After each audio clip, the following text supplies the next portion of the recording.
Mark Smith is on annual leave today, taking a much-deserved break, so I'm hosting our live broadcast. It's freezing in Sydney at the moment. In fact, yesterday was the coldest day on record in 37 years since 1984. Perisher got a dump of snow, 60 centimetres, and for all of those that are keen on a good snow season, it's certainly not going to be one that's going to disappoint. Winter has well and truly come, and for those that know me, it's not my favourite season by any stretch of the imagination. This is a picture of Katoomba's train station in the Blue Mountains.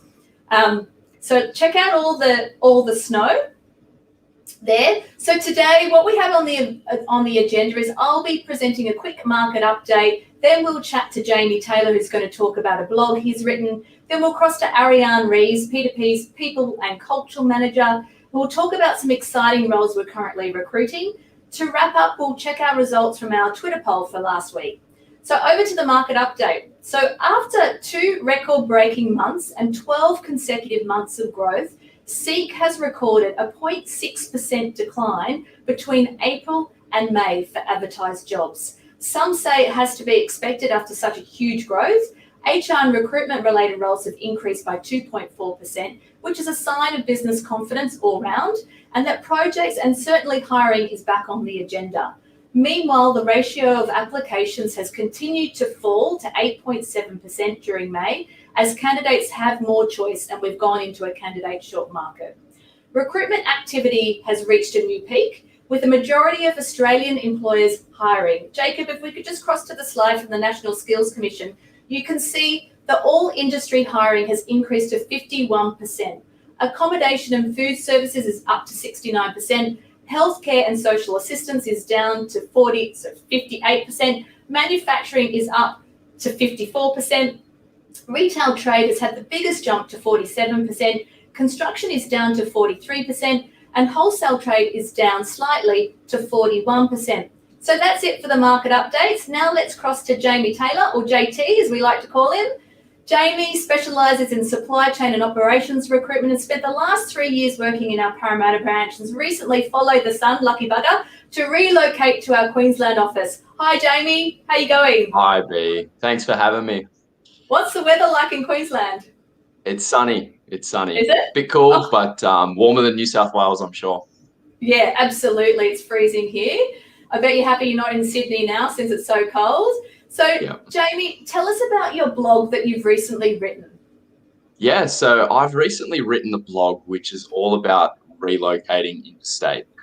Obviously very topical, and credit to Mr. Ben Wheeler for the idea. But it's all about, there's been a lot of people out there in my network in particular, and I know it is very topical that people are considering a move interstate this time of year for sure.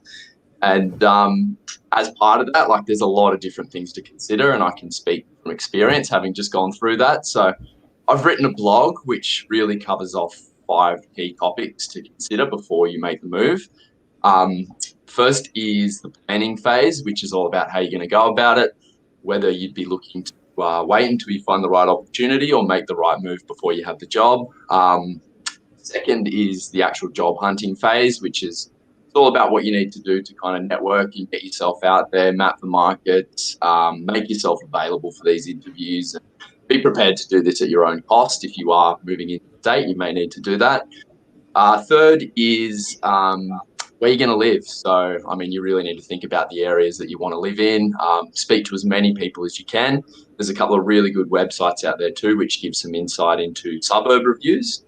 Fourth is the move itself. So, obviously a massive part of the process and how you're going to go about that. And there's a lot of different ways that you can do it, whether you do it yourself or hire in the experts. So a bit on that. And fifth is settling in. So how you really go about, planning your routes and making sure that all of that work that you've done isn't nothing and that you really enjoy the new place. So I've written this blog, yet to be published, but anyone that's considering making a move like this in the near future, if you wanted to reach out, would love to and talk through it. Absolutely.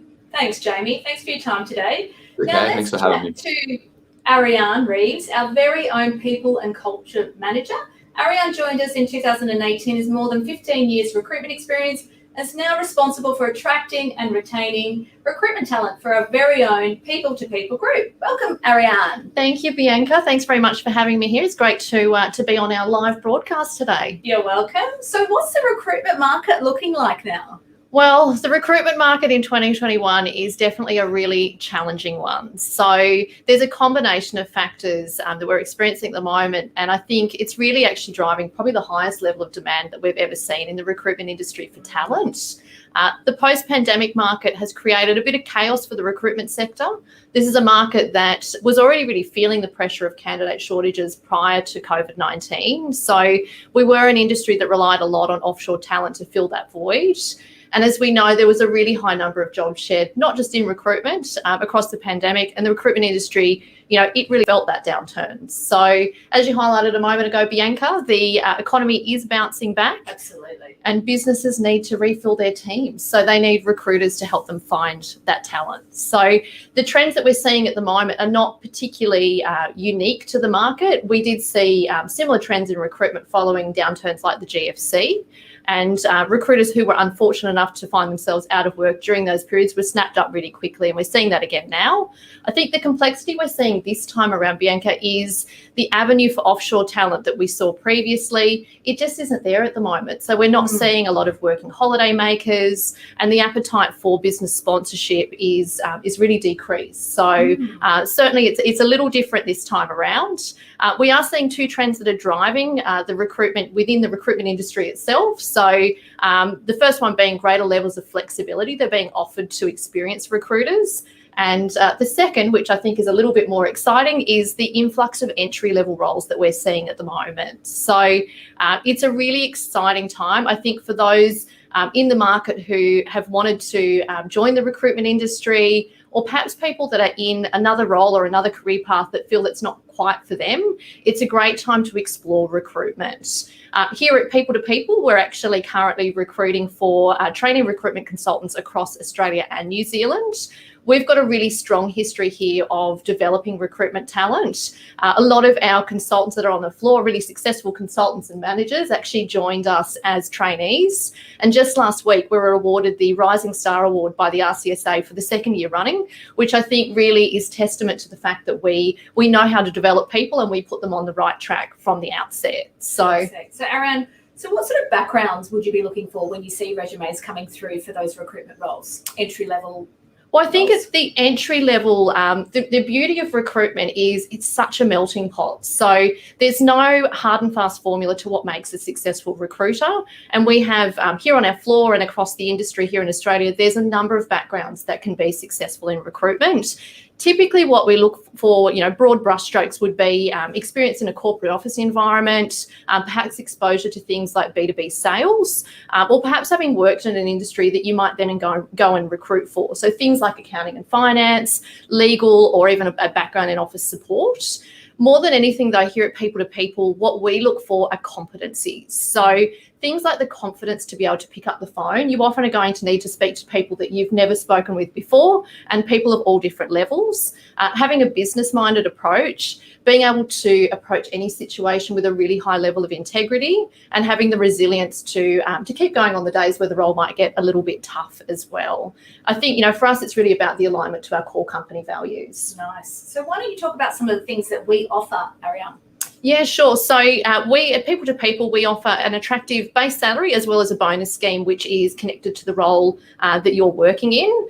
We have a really flexible work environment, so we offer a range of different flexibility options, as well as a range of different benefits within our P2P perks offering, which is really designed to support you as a recruiter in your career. So they range from things like gym discounts, wellness allowance, a day off for your birthday. We have a really relaxed dress code. And I think the biggest thing that we offer is the structured career path to develop as a recruiter. Perfect. Thanks, Ariane. That was great. Thank you very much for having me. Thank you. So let's move to our Twitter poll for last week. So last week's topic on the Twitter poll was, how often could your meetings have been an email instead? Was it half the amount of time, more than half, or less than half the amount of time? We had a total of 439 votes. It's pretty clear that about 56% of votes said that more than half the amount of time could have been an email instead of a meeting. This supports our own research at People to People, where we went and chatted to our clients, and they said due to COVID, there's about 17% more meetings, but the silver lining is that these meetings tend to be shorter periods of time. This week's Twitter poll is quite topical as we move into the end of financial year. We'd like to know, are you feeling the pressure of end of financial year, and are you working extra hours because of it? We'd love to read your results, so please go ahead and vote. Thank you for joining us today. Thank you, JT. Thank you, Ariane. Thanks, Bianca. Enjoy the long weekend. We'll see you next Friday. Bye.